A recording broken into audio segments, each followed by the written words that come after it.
كرة عن طريق رياض محرز، مازالوا الاولاد ما دخلوش في المباراة.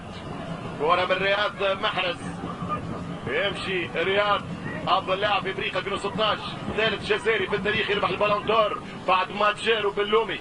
يمشي بالكرة رياض محرز، كرة خطيرة وصعبة، مش ممكن كرة تتقدم، ضاعت على الخضر.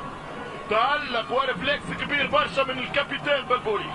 6 دقائق من غياب التوانسه ومن حضور الفريق الجزائري. شوف الكرات الثابته والركنيات خطيره، وسليماني كاد يسجل اول اهدافه من 8 مباريات بسيام على التهديف من اسلام سليماني. تعرف الكره من سيام، الله يستر من هذه البدايه لانه الفريق الجزائري واضح مكتسح مركز. الفريق التونسي مازال ما دخلش المباراه. تمشي بن عمر، امين بن عمر، كره بعيده على النكاس. ترجع الكره من الدفاع، قلت قاسم مشترك البطل في الدفاع واخطاء